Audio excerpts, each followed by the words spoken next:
Welcome to No Instructions, episode number 4. I'm Bob. And I'm Josh.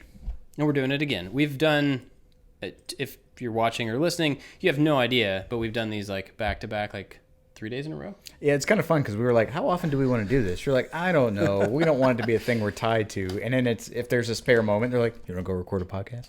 Well, it's like, we get to play with Legos. Yeah. So, yeah, it's cool. And we're trying to get a few in the can. Yep. And to get our pace down, get our thing. The rhythm. The rhythm, the rhyme, and I don't know what I was going to say. Whatever. I'm working on today. This is a little set of the Ghost from Star Wars Rebels, and this was sent by our friend Brandon. Thank you, Brandon. He knew that I wanted the big set of this, which I never got until a few days ago. Dun, dun, dun. And so he sent this little one, and it was one apparently that he already did. So that's even nicer because it's like a set that he already had. Unless he didn't wash his hands after he went to the bathroom. That's super gross. Yeah, that's probably not the case. We'll go with the assumption that he is a hygienic person and yeah, you're not going to get Ebola. hopefully.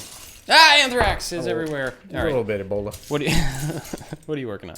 I'm still trying to put together the rescue helicopter, the Lego Technics rescue helicopter that we talked about last episode. I've opened all of the bags. There are 1, 2, 3, 4, 5, 6, 7, 8, 9, 10, 11, 12 different bags. And I only got to step 17 because I was trying to hunt through the pieces and trying to not be ridiculously loud while we're recording. So I've pre-opened all the bags. And I have a cockpit and some seats. Pilot and co-pilot seat. It definitely looks further along. I came in this morning because I was late, and Josh was in here just building. Yeah.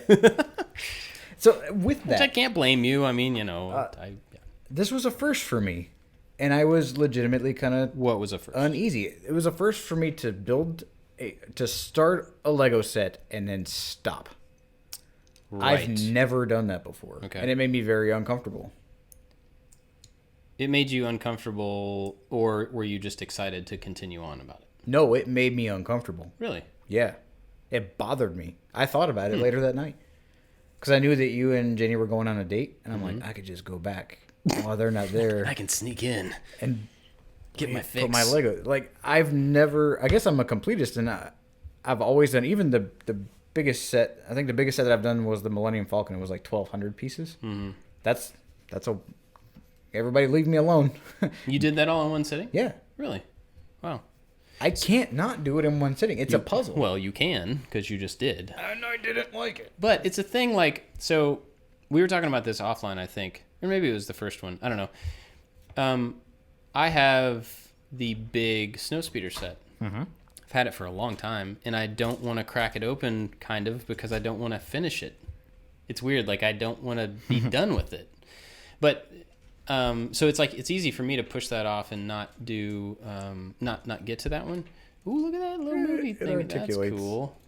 For if you're listening and not watching the video on YouTube, look, he's got moving landing gear. Oh, in case you're just listening to this, we do make a video of us, so you can see what we're working on. Right. And it goes on YouTube, and that will be not on the main I Like to Make Stuff channel, but on the I Like to Make Stuff 2 channel. The second channel, where there's behind the scenes type stuff occasionally whenever we get to that. Man, it's been a while. We've dropped the ball on that. But it's we're busy all the time. It's a lot. It's a lot. Anyway, what I was saying was I got into the habit of, my kids are home, so you may hear noises above us. Sorry, that's just the way it goes. That happens. We didn't plan well. We just decided to do this real quick. So several years ago, my family would buy me big sets of Legos as Christmas, birthday, Father's Day. Perfect gifts. Exactly. Because there's not much else I'm really super interested in that I don't get for work, right? It's I buy tools for work. And so that's now the thing. They get me a big set. So I end up with these big sets over time, and the only time that I've ever had enough time to sit down and work on them is at night after the kids go to bed. I'm sitting down with my wife in front of the TV, or we're just hanging out. And so I'll pull out one of these big sets, and it's too much to do in that little gap of time. So it's I'll do bag number 1. And then a couple nights later, I may get it back out and do bag number 2. And so I got into the habit of that's how I do them now. It's been a long time since I've sat down with a big set, start to finish, and finish the whole thing. I mean, that sounds fun. It's not like I don't want to do that, but I also kind of like stretching it out, you know, and it like takes a little while, takes a couple of weeks to like get to the whole thing. You might like it. Well, give it a chance. Being here and working with you has taught me patience for things. Yeah, that sounds like a backhanded compliment. No, it's well, it's personal growth. Okay. I'm a very impatient person. I want to get stuff going and I want to get it done and I want to rush to the finish because I don't know how long I have to invest in something. So I want to get it and I want to see it finished so I can move on to the next thing because I don't know what's going to stop that progress and it could stop perpetually. So if I have a moment or if I have time, I'm going to try to sprint my way through something and then enjoy it when it's finished. But like the house, so we bought a house living here in Kentucky now. And before, when we were in the military, we had to move every 3 years. So as soon as you got in, you unpacked your stuff, you made it your home, you painted some walls, you did the stuff, and then you undid all that and you packed up and you moved again. Oh, okay. And so you had to rush and like, if you wanted to enjoy your time, you had to get it quick. Right. And so I had to stop and convince myself that me putting this Lego set down was growing in that aspect. Like settling into a place. Yeah, like if there's anything I'm supposed to learn while we're here in this phase of life is to slow down and be purposeful and like do things diligently. And you don't have to do everything all at one time where it's overwhelming. Right. Interesting. But I never thought that would apply to a Lego set. And I don't like it. Well. So I'm going to be over here in odd hours putting together a helicopter. What is all that noise downstairs while I'm trying to sleep? And he's down there like emptying bags. Bob and Josh released 20 episodes of their podcast on their launch day. How is that possible? They're impatient and they like to play. That's what it is. These little sets are, for me, these little sets are good for that because it's like, it's not a tiny set. I mean, it is pretty small, but it's not like 5 minutes worth of like junior Lego build. It's like, you know, a good 20, 30 minutes of, especially with conversation, it's like easy to make it take a little bit more time. Right. And then you get like kind of a cool squat little ship. You have a little fellow to the ghost that's going to show up. So you have a little tiny one. The micro ghost and then the giganto ghost. So we ordered, got to talking about this ahead of time. And in case you don't know this, in case we haven't put this out there, this entire podcast is a reason for us to make buying toys a business expense. If that's not obvious. Yeah. That's not the entire purpose, but it is a good There's a deeper meaning to it, but that's the surface benefit. That is a benefit. Yeah, let's put it that way. So anyway, the other day we were talking about it and like how the big ghost set is one that I always wanted. I really like Star Wars Rebels, which we need to talk about at some point because you haven't seen. I haven't seen as much as you've seen. Right. Yeah. Okay. It's really good, but it's a cool ship. It plays into a lot of that. It's in Rogue One. Did you know this? Yes. Yep. Yeah. It's like I saw it. Pew, there it goes. Oh, look, that was the ghost. Anyway, so we got to talking about this, and I was like, man, it's got to be on eBay. It is. And it is, and it's kind of expensive, but it's a big set. So I got that, and then we went on vacation, and then we were just right before we hit record. I was like, why hasn't that thing shown up yet? Turns out they tried to deliver it while we were gone, and now it's sitting at the post office. So that's a bummer. Or I was here and I received it and I went home and built it. Ooh. There's always that possibility. There is that. So on top of these sets, and like we teased the Voltron thing last time, we have a bunch of other sets that are really interesting.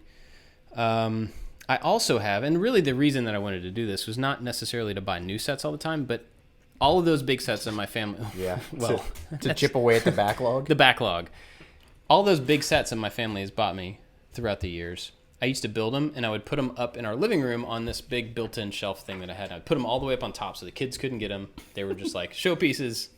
I'm a jerk, Dad. Sure. So when we moved, they had to come apart.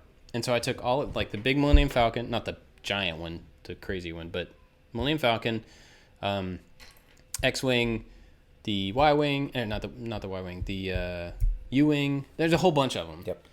And I had to break them all down and dump them into bags so that we could move with them.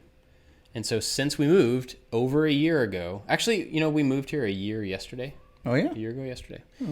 Oh. All those have been in bags, and I haven't had any time to rebuild them because we've been renovating and getting the shop set up and, all this stuff. So now I've got all those sets that I get to go back and make again. But it's funny, you were talking about the, not having numbers on the bags. Mm-hmm. All of those sets are now not going to have numbers on the bags. Yep. Because I dumped them all in one. I mean, each set in a Ziploc. So that's kind of fun though. Like I make it assume take that you do longer. too. Like I keep all the instruction manuals. Oh yeah. So last night I was. I talking... have every manual from every set I've ever gotten in my entire life. Wow. Yeah.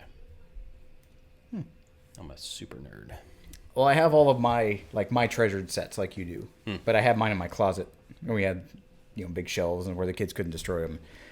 With a laser grid and spikes so the kids can get them. The motion sensors. So I was trying to remember the sets that I had, and I like Technic sets. That's kind of why I'm doing this one. So I have the Technic Fireplane, which is awesome because it has cool. I remember moving that one. ailerons. Yeah. I have the Technic Excavator. It's got like the claw bucket thing and the tank treads. Mm-hmm. I have Wally.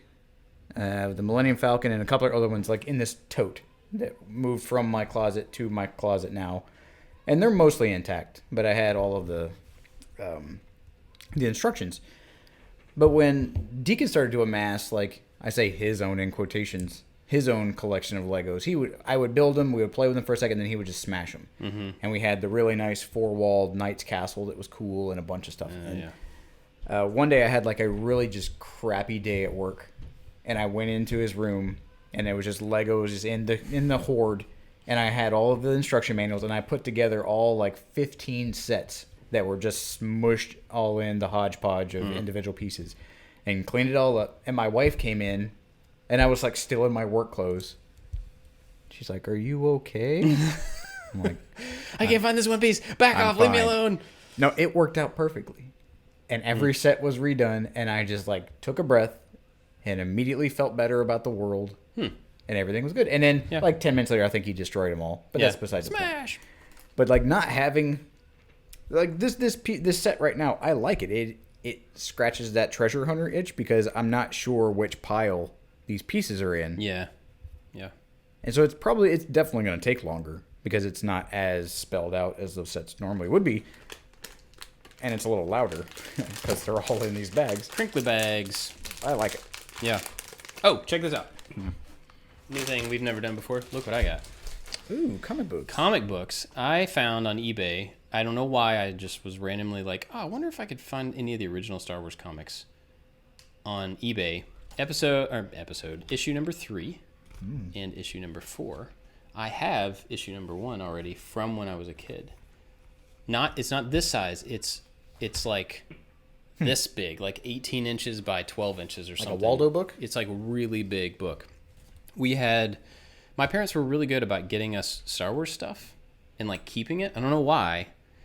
Maybe they knew it was going to be big or something, but we all got that big comic. Mm-hmm. And then we all got the Empire comic, which has a really cool cover on it. So I have the first one, and now I have 3 and 4. So I got to see if I can find 2 at a reasonable price. These were really inexpensive. This is not like a expensive thing. And they're not boarded. They're just in bags. But they're in pretty good shape. And they're super yellowed just because old comics are. Oh, yeah. They're going to be. But there's no big tears or anything. The Daisy BB gun ads. Yeah. So I'm really excited to go back and read these to see how they're different. Because every time you have like a comic adaptation, there's always some stuff. Like on the front of this one, of the 4th one, it has Obi-Wan saying, "No, Luke!" And then Luke saying, "Here I stand, though I may die." I don't know about that. So it may not even follow the story. I don't know. But did you ever read any of the Star Wars comics? I did not. So they got really weird really quickly. I could see that. There was in like the 6-7 issue range, they got this giant green bunny as a friend. Uh-huh. And I don't think it was Bucky O'Hare, but maybe it was Bucky O'Hare. Maybe that's where he came from. But it looked like Bucky O'Hare. It was a giant green bunny. Right. and he's like a space dude, and just hanging out with the rest of the Star Wars people. And it became normal that he was just a part of the crew, or not the crew, but he was part of the story very quickly. So I never really read any of those, but I think my brother had a couple of them. Did you see that our pal Daryl created, or he 3D modeled and printed the Bucky O'Hare space gun? I did see that. Maybe that's why I started thinking about it. Huh. Man, I am missing pages. Missing pages? These pages are stuck together, and I was like, what in the world are we doing? That's and I a guess, bad thing. Yep. Bad thing to miss. All right. Okay. But I have a question. Okay, question. What's the largest Lego set that you've built? Oh. Because I want to see if it's just some weird neurotic thing that I have where I can't do a multiple day build. Is it because of the scale of things I've been working on, or is it just my lack of patience? You're just crazy, I think. Yeah. No, I think it's probably the Millennium Falcon. I think we probably had the same one. Yeah, I Come with think so. Vader and Leia and everybody. I don't know about that. Mine came with a set of minifigs. It was a somewhat recent one. It wasn't the Force Awakens. It was one before that. So it has the circular radar dish. Okay, I think mine is the Force Awakens one, maybe. Has the rectangular one. I think it's been a while since I did it. It's almost exactly the same. Yeah. Except for those things, and I think the minifigs that come with it. Mine has Han and Chewie, Luke, Darth Vader, Leia, three. I honestly don't remember who comes. I don't remember. Yeah, but I think that's the biggest one that I've ever done. I did see. We went to the Lego store when I got the Snowspeeder one. We were in the Nashville Lego store, and they had the giant $900 Millennium Falcon in the case. And when I was checking out, I was like, "Man, I would love to have that thing. It's just crazy." And he was like, "Oh, we don't have any in stock. It's I said, "Well, how many of those do you sell?" And he said, around once a month, we get a shipment in of, I think he said 24 of them, and they sell out before lunch every single time. Isn't that unbelievable? It's a $900 Lego set. And this is one thing that, Legos are expensive. Oh, yeah. It's definitely a luxury item, especially as an adult. But if you're going to buy your kid like a $900 toy that they're eventually going to break apart. Do you think anybody's actually bought their kids that set? Like I'm Dad sure of the somebody Year did, yeah. probably has. Probably. My dad should, I'm just saying. Hi, Dad. Dad. Hey, Dad. Is that the biggest set you've ever done? Yeah. Because I looked it up yesterday, and it's 1,200 and some change pieces. Oh, my gosh. Oh, pieces. Yeah. Okay. I thought you were talking about the cost has gone up. Oh, no. Well, because they made so many variants of that, and they have the bigger one, I think demand for that smaller one probably is not as high. Yeah, that's probably true. So you can probably find it for cheaper. Did you do a lot of models growing up? I did some. My impatience, I think this is a nice common thread. Lego will snap together and be its thing right then. Mm-hmm. I did a lot of models, but I would not wait for the glue to dry. Mm-hmm. So stuff would set a little off. Oh, yeah. Be a little crooked. Yep. I did a lot of airplanes because I'm big into airplanes. Mm-hmm. So I did some Harriers and some F-14s, and I was huge into Top Gun. So anything that I could find. And I lived in an Air Force base most of my life, so to have my own smaller representation of these cool things that flew over my head when you're in elementary school was super fun. Yeah. But I would go for not quite the snap type ones, one level above that. Yeah. That required glue, but there's a lot of those now that are really nice kits that are snapped together. A lot of the Bandai, like the Japanese ones, are fully snapped together, and they look amazing. And they're really, really detailed. It's not like you have two halves and you just snap them together. It's like I did a trooper speeder bike guy, and it was the bike and the guy, and it's all posable after it's done. Oh, that's cool. They're unusual amazing for a model kit. And it took me forever to do that set because it's not just the guy's white arm or two halves of the white arm. It's the guy's white arm and then the little black piece that's the elbow patch that sticks through, and that's wrapped in a joint so that you can flex the arms. And they're really, really detailed. So I have that Lego set. Oh yeah, which will be revealed on the show hopefully someone soon. That was cool to do a model that way because there wasn't the permanence or the impatience of the gluing stuff, but it was still really complex. And so it was a fun thing to do. Have I ever told you the story about the space shuttle with my brother? Yes. Okay. Well, I don't think I've told it on here yet. Yeah, so, no, you haven't. I haven't? Not on this show. Okay. So my brother used to do a lot of models, 7 years older than me. So I was the annoying little brother that would get into his room while he was at school and mess with all his stuff. And he's super patient. He was super patient, still is. So I would go in and mess up his models. He had a lot of Star Wars models. I would screw them up. The one that I really remember was a space shuttle. And I don't remember which one it was. But it was one of the, the Revel kits, space shuttle. And so I went in there and he had started it. And I went in one day and just I'm going to finish this for him for some particular reason. So I glued everything together. It was horrible. Nothing was right. I didn't wait for anything to dry. I may have even tried to paint stuff before the glue was dry. I don't know. Totally ruined it. And he got so mad. But he didn't beat me up or anything like a normal big brother would do. I don't remember anything other than him just being I'm angry. I could see Bill doing and that. I'm just oh no, that's this not is good. My angry yeah. Showing through. So a few years ago, I was thinking about that. And he never said another word about it for the rest of our lives. And I was thinking about it. And I was like, man, I wonder if I could find that set. So I went on eBay, found the exact same model kit in the box. It was unput together. The cellophane was not on there anymore, but everything was there. Mm-hmm. It was $12 or something. So I bought it and gave it to him for his birthday or for Christmas, one or the other, I don't remember. And I just wrapped it. I didn't say anything about it. And when he opened it up, he just started laughing. He knew exactly why I'd given it to him. Anyway, I saw a couple days ago he actually finally did the model. Oh, cool. Yeah, he put it together. I love the space shuttle. That's pretty cool. Yeah. Man. For an 80s and 90s kid, the space shuttle was it. I have the Saturn V rocket, and I have the love for, original astronaut stuff. And so you always rag on me about movies. One of the movies that's in my easy top 3 is The Right Stuff. Have you seen The Right Stuff? I have, long time ago, but yes, I have, and I did enjoy it a lot. Holds up. It's funny where it should be funny. It's historically somewhat accurate-ish. It's got a lot of famous people in it. Accurate-ish. Yeah. I love that movie. And so I have, the love of the rockets. And Apollo 13 came out, and I had, the Pog set that you could go to Hardee's and get all the pieces and... They had an Apollo 13 Pog set? Yeah. Pogs were after me. Yeah, Pogs were after you. But I had Pogs. Let's just say I had Pogs. I was too old to have Pogs, but I had Pogs. Yeah. Look at that. But you could go to Hardee's and you could get sections of the Saturn V rocket that would hold all your Pogs. Oh, wow. Yeah. I had it. It was super cool. So now when the Lego set came out, I immediately bought it, which is going to take a while to put together. But the space shuttle was it was current. And then I saw Space Camp. Did you see Space Camp? Yeah, right when it came out. I saw Space Camp when I was of the age where I could be in Space Camp.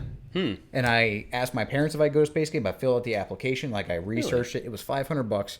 And they were like, no, you're not going to Space Camp. You don't have the money for that. There's 3 of you. And so we don't all have to go to Space Camp. Yeah. And so that movie and that whole environment set up my trajectory for life. I'm what do I have to do to fly on the space shuttle? Interesting. Yeah. Okay. I was in school. I'm I'm going to be an engineer. They're like, okay, well, what do you want to do? I'm I want to fly on a space shuttle. And they're like, well, we don't know how to do that. I'm well, I'm going to join the Air Force and then fly and then magically just become an astronaut somehow. And when I was at UCF, yeah, no, right? You just kind of walk up and ask real nice. Can I be an astronaut, please? I got to see I think it was a Space Shuttle Endeavour launch at night. It was amazing. And then they retired the program, and it just it killed me. Huh. But I always thought that somehow if I was near Cape Canaveral in some fashion as a young kid, I could Space Camp-esque sneak on, hitch a ride, and then become invaluable and save the day. Maybe get a Medal of Freedom. I don't know how loose they are with those, but it sounds about right. Yeah. And when I was in the aerospace engineering program, it was in 2003. So it was 100 year, or it was a 90 or 100 year centennial of or anniversary, whatever, of the first flight. And so they were like, Mars was really big. They were sending rovers and things to Mars, and they were like, one of you guys or girls in this aerospace engineering program here, right next to Titusville, is probably going to land on Mars. Whoa. And I'm like, boom, that is me. And then, no one has done it, but I think Not yet. I think we're in an appropriate age range, where I think in our lifetime, someone that we could maybe have gone to school with, or You think so? yeah, I think it's going to be somebody in our kind of age gap Interesting. is going to land on Mars. I think it's a generation behind. I mean, I hope not, but We'll figure it out. yeah. That'd be next week's video. I'm done with my set. Oh yeah. You gonna start on the next one? No. Thank you, Brandon, for this cool little ghost. Look at that. These are fun. I like these little ships because, like, you take the minifig out and it looks like the ship. I mean, it's pretty close. And then when you put the minifig in, it looks like a jokey little ship that's, like, totally missized. Ship for ants. Yeah, but it's cool. I'm gonna have to work on this at home, or we are never gonna do Voltron. Oh, we're gonna do Voltron. Well, I mean, yeah. Well, you can work on it. Whatever. I mean, it's gonna take a while, regardless. Yep. Anything else you want to talk about? Movies? Yeah, you want to talk about Ant-Man? Yeah. Let's do Ant-Man. What did you think about Ant-Man?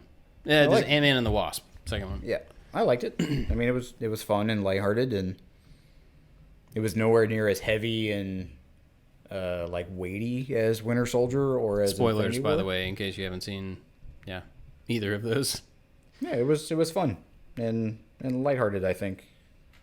I really liked the first one because I think it was totally different than any other of the Marvel movies so far. Like, it just had a different feel to it, and it felt very, like, in that world or in that universe that they're creating, it felt like the indie film of those movies. You know, because it was like kind of off to the side. Yeah. Like this little criminal guy that was just jokey and didn't really know what he was doing and just kind of happened into this thing. And he didn't, like get struck by lightning or get bitten by a spider or anything like that. He just happened to be in a place and whatever. So I really liked the first one, and I liked the second one as well. It felt very much like they just they took the pattern from the first one and just put in new story elements, which is not necessarily a bad thing. I'm not saying that like, It did seem like a continuation. It didn't seem like it evolved at all. Maybe it doesn't have to. I'm not, But that was going to be my follow-up question. Is that a good thing, or is that playing on something that you already enjoyed? I don't think they could do that a third time. Yeah. I think it's like you're comfortable with the delivery of the jokes and like the, I do think they did a better job of using his size or both of their size changes to the advantage of the story. Like that was in the first one, it was used a few times, mainly in the fight at the end. But in the second one, it was just like up, big, small, big, small, big, small, and it made it really fun for the camera to be going like in and out and doing all these different things. And I think it which is cool. It added credence to his character that like his suit was messing up, and so like he's not a professional superhero. He just kind of happened into this whole environment. Yeah. And so with his suit kind of messing up in random times, that he was, it was more of a character.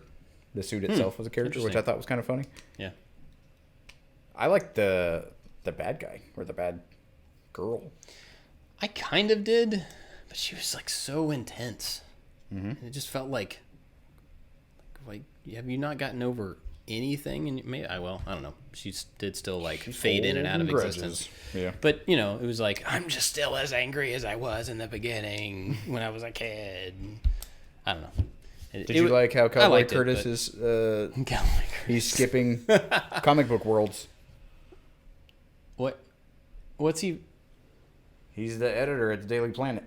Oh.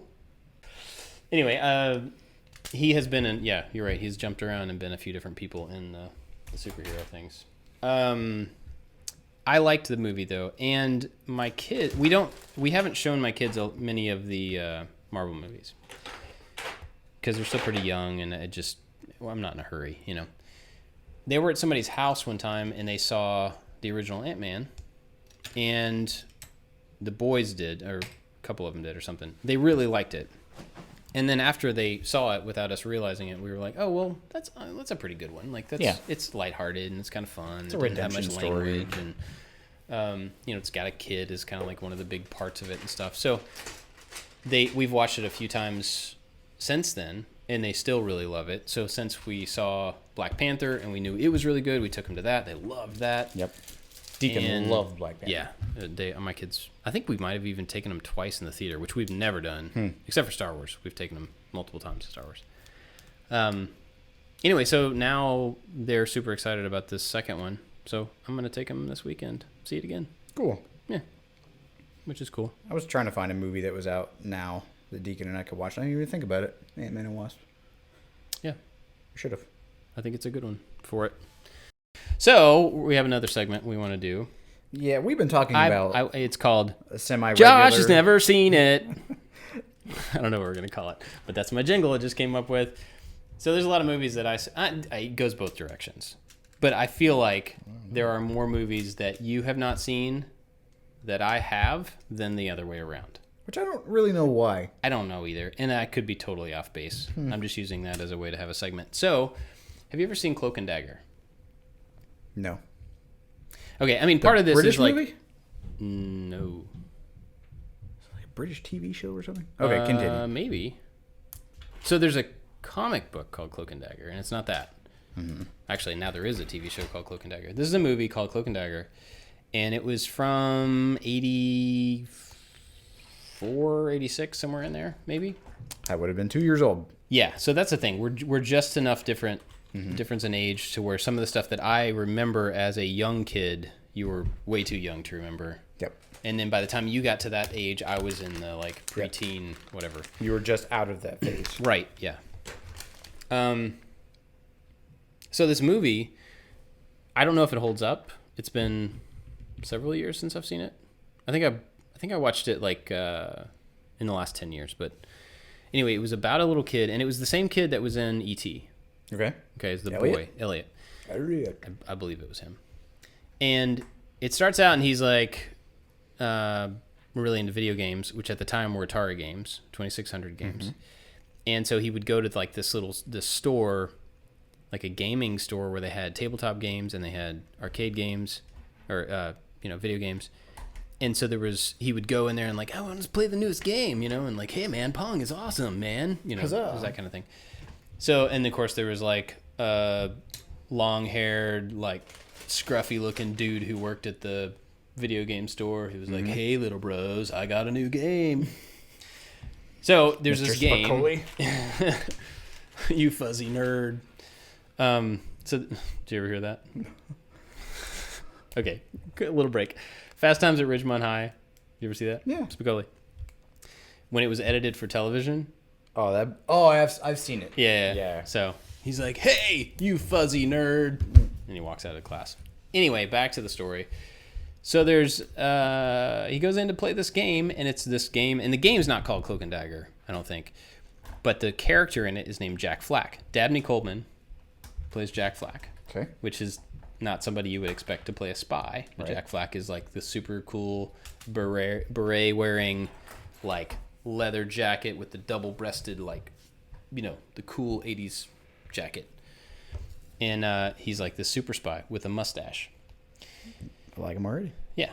But so he's this character in this game, and I feel like in a board game, I know I had a Cloak and Dagger board game when I was growing up that had a little die-cast figure of this character. And in the movie, his best friend was this die-cast figure, imaginary friend. Okay.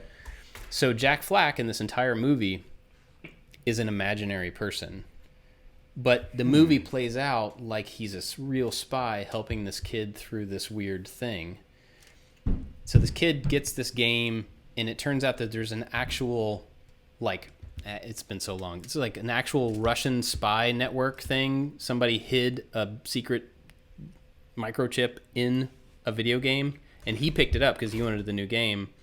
and now there's actual spies after him. Oh, cool. But it's about a game about spies, and then he has this imaginary friend spy that helps him get away from the real spies. I like it. And it's all in San Antonio because they do this whole big thing about how they go through there's like a river that runs through San Antonio. Yep. So there's a big sequence when he's on the boats in the river. And anyway, it's a cool movie. I don't know if it's like kid friendly. I kind of feel like it's not because I'm pretty sure the spies kill people right in front of the kid. But it was most 80s movies in retrospect were not very kid friendly. Right. Yeah. Maybe we were just super tough in the 80s. Super tough. We're so tough. Yeah, anyway, it's a good one, and I do have it on DVD. So if we want to have a little viewing party, Okie dokie. it may be horrible. I don't really remember, but I loved it. I loved spy stuff as a kid. I love spy stuff now. So, oh yeah, I was always super into James Bond and things like that. So that movie really hit. I was right in that age group, and it was about video games, and it was about spy stuff and whatever. Yeah. Who's the best James Bond? Ooh, but, I broke him, everybody. oh man, that's a whole episode. Okay, we'll save that then. There's two, for different reasons, but we'll save that. Okay. Cool. Yeah. All right. So next time, you think of a movie that you think I have not seen. Mm-hmm. And we'll trade movie recommendations like that. I've probably seen it. I know, and that's what's not fair. Like, I have to think of, like, what is the weirdest foreign film or indie movie that I have seen that I thought was impactful? No, I don't watch those movies. So if you if you have some, French film that was super meaningful, I probably haven't seen it. But if it's like an action adventure from the last 40 years, I've probably seen it. Anyway, so you think of that for next time. Okay. Cool. Okay, so I had an idea for a segment. Okay. It's called Pros and Cons. Pros and cons. Or pro or con. Either way, it's a working title. So, okay, go ahead. So a lot of people want to know a lot more about you in particular. Okay. So I've come up with a bunch of random topics. Great. And I want to know whether you are either pro or con, without a whole lot of backstory. If you want to add a backstory quickly, that's fine. Okay. But pro or con. And let me see where it's... So, I have to pick one? Well, it's your stance on the thing. Okay. So, for example, I'll go ghost hunting. So whether or not you agree with it, think it's a thing, you find it favorable or you do not find it favorable. So, but... Yes, I can explain why I think that, or I just have to say yes or no. That's what's fun about it. Because if it's really deep and you think you may get in trouble, you could just move on. You con and just move on. Okay. So one of them was ghost hunting. Ghost hunting. I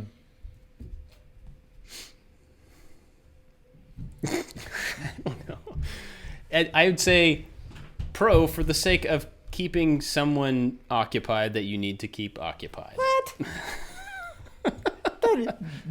That's pro, like, animal torture or murder. No, it's not. Well, then you got to do something. Might as well go out and rob a store. No, I mean, like, okay, here's a futile Do you find thing. it a legit practice, ghost hunting? No. Pro or con? Okay. No. Manscaping. I don't know that I actually know the true definition of that. Do you find it favorable, or are you okay with, or whatever positive attributes you can acquire, to trimming hair that is not on your head? Oh, now I understand it. No, Cleaning yourself up. I don't see any reason for that at all. Okay.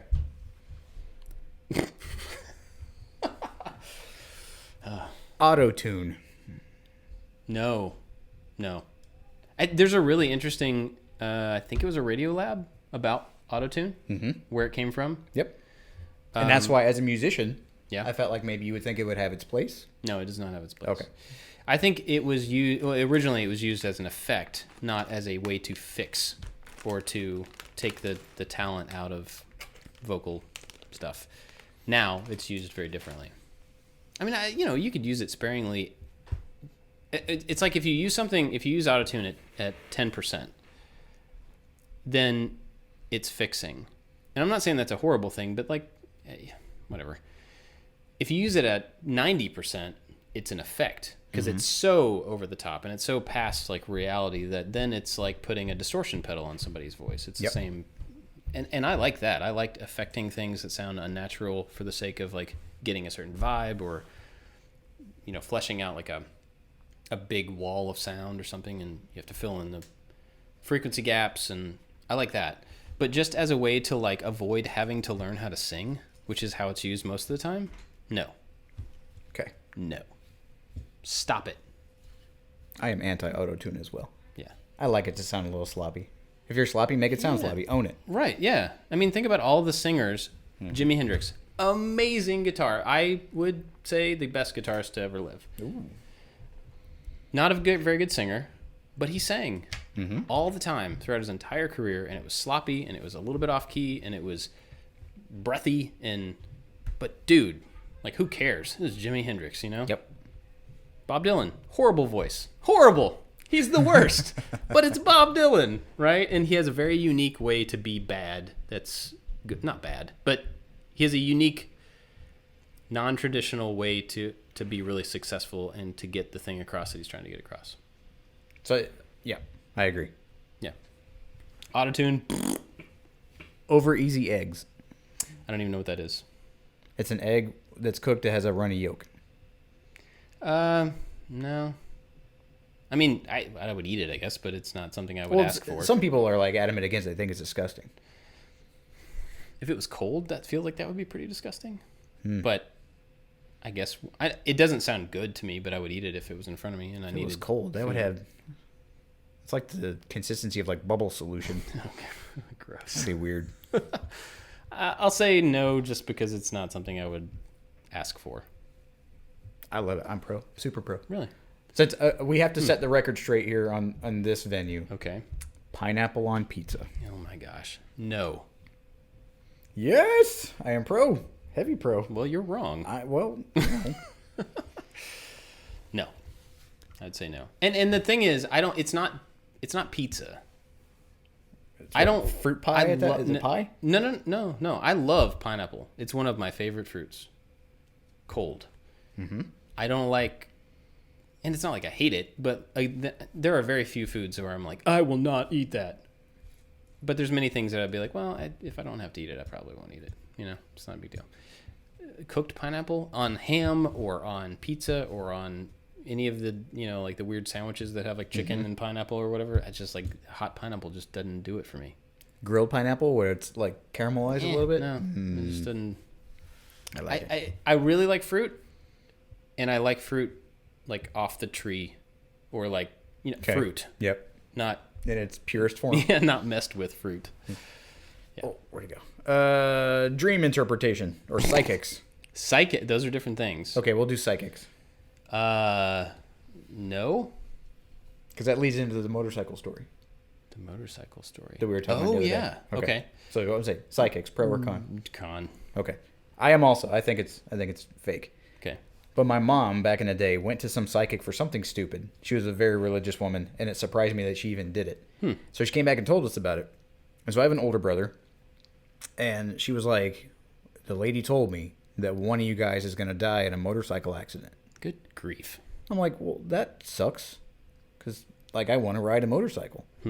And so I had this. I'm like, well, that's just cockamamie and ridiculous, and I'm not going to pay attention to that. Right. Then my brother started riding a bike. I'm like, well, if I ride a motorcycle, that increases my chances by like 50% that this woman is right. And I don't want her to be right because I think it's crap. Yeah. But in the same, like, in that stupid, irrational part of my brain, I'm like, you could just eliminate all chances by not riding a motorcycle. Right.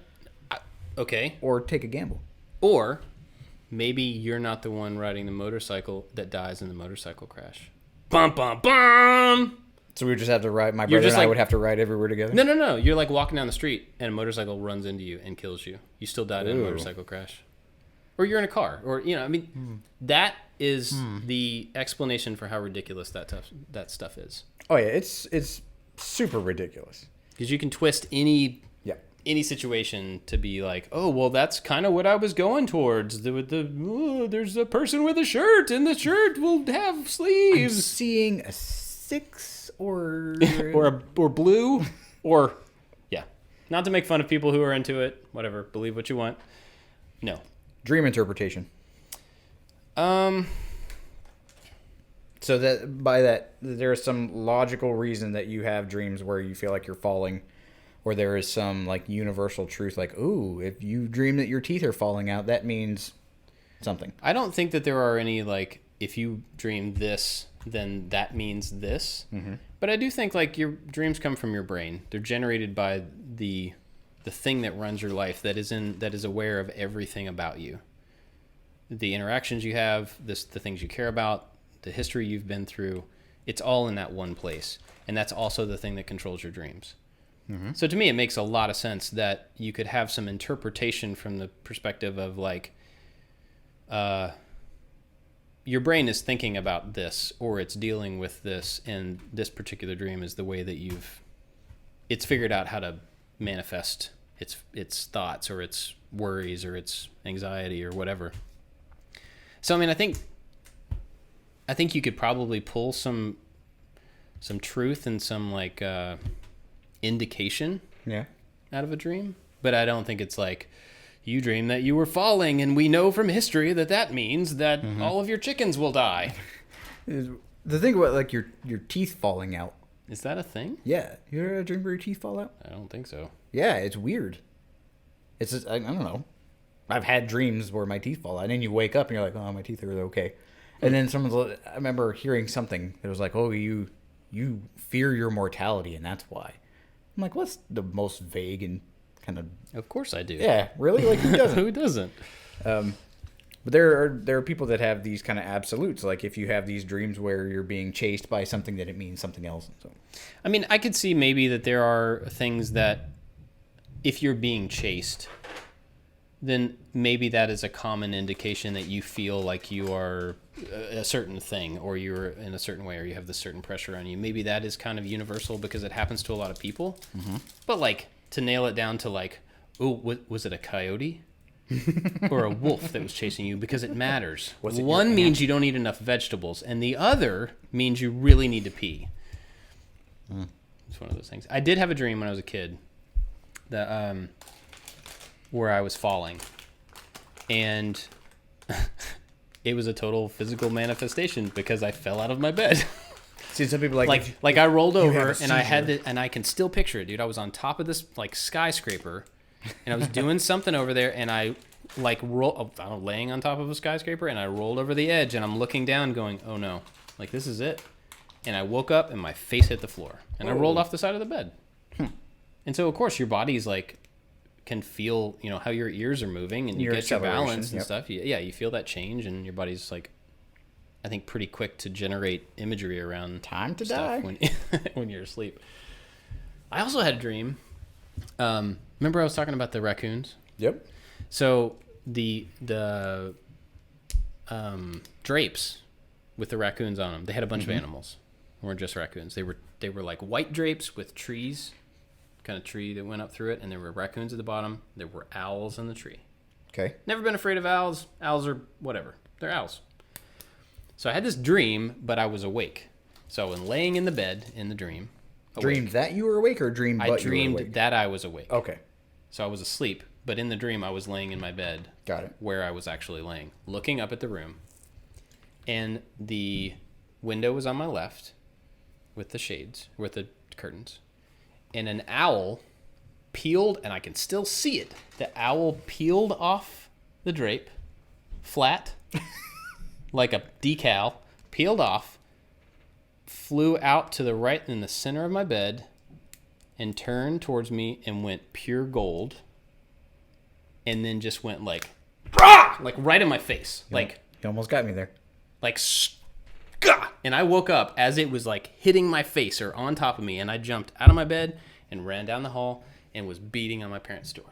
Wow. Just like, it terrified me. And I'm not like, it didn't make me scared of owls or anything like that. But it was just like, get Bobby more owl toys. Such a weird thing, and I can still see all of it. Wow. And that thing, because it came off the thing real slow, and it got right in the middle of the bed, and it turned, and then it was all of a sudden like it was just shiny gold, and then came at my face. Like the ghost from Ghostbusters? That might have been it, because it was around timeline. I think matches up. It was around the same time that we saw Ghostbusters, and it gave me nightmares for a while. And I do remember getting up out of bed, not in that kind of a frantic, but getting up and going to my parents' room, and it was like I was never one to like sleep in their bed or like right.